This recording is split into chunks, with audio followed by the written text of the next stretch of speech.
14 months ago, the department store Macy's ended its 11-year relationship with Donald Trump's menswear line. Macy's fretted that Trump's controversial statements on the campaign trail could hurt his brand and theirs.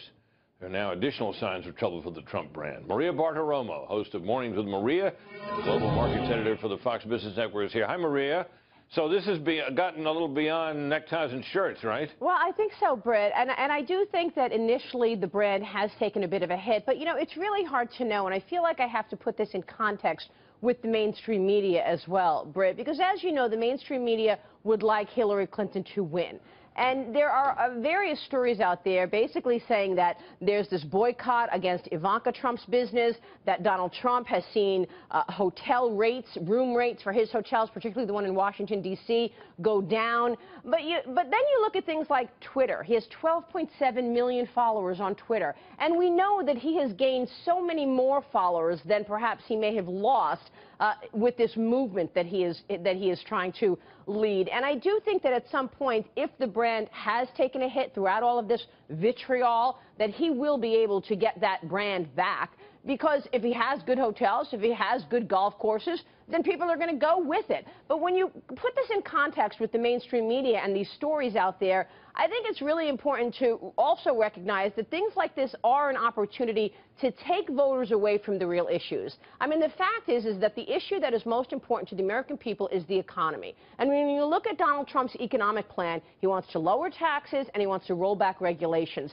including Obamacare, which we all know has been strangling small business. Hillary Clinton, on the other hand, wants to raise taxes and she wants to raise wages, which is going to make it much more expensive for businesses, which will probably lead to fewer jobs created and stagnant economic growth. So when you look at that, I think that that's really the issue that's most important. Yes, there are a lot of stories out there about Ivanka Trump's business taking a hit, about Donald Trump's business taking a hit. I will say this.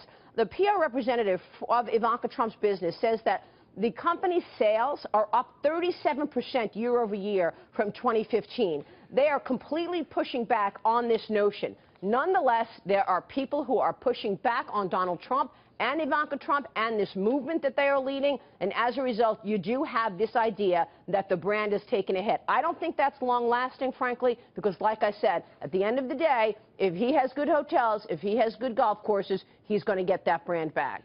Well, let me ask you about the hotels in particular, because it seems to me, I read the other day that some of the hotels that are being developed now will not bear the Trump name. Do you know about that? Well, there is a movement, particularly this complex in New York, where his name is on it, but he doesn't own them anymore, so they're saying we might as well take the name off. But I think right now well, Maria, why would they do that? Well, because they are against Trump. I mean, the vitriol of this election is really what it's all about, and obviously. So in your view, it's a politically motivated move. It's not a move that has to do with concern that the Trump name will hurt business. 100%. I think it's totally political, Britt. Wow.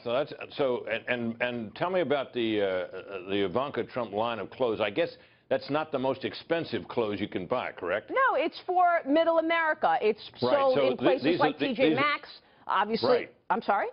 This would be kind of a sweet spot for the people who support Trump, which is a lot of blue-collar white people. That is who might be attracted to this brand just on the fact that it's good value alone. Which is why I do not think this is going to stick, because this is exactly his sweet spot. Middle America is who he's speaking to about jobs. These are the people that are really more interested in looking at his economic plan and what lower taxes and lower regulations are going to do for their lives than they are about this political revolution and this pushback on Donald Trump not being a politician. Yeah, so that's why I do think this comes back, even if right now, on the face of it, it looks like the brand has taken a hit.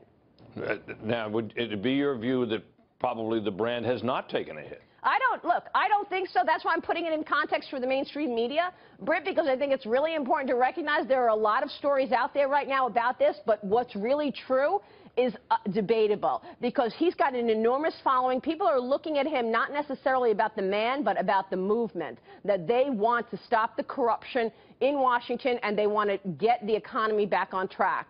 So, sure, the Trump name has become divisive. There's no doubt about it. And we may very well see a portion of the public pushing back on some of his products. I don't think that is long-lasting, and I don't think that that's going to impact, at the end of the day, people going to the properties if, in fact, they're good properties. Well, but the hotels as a group are pretty ritzy, from what I've seen of them. Pretty much. Yeah, they're high-end.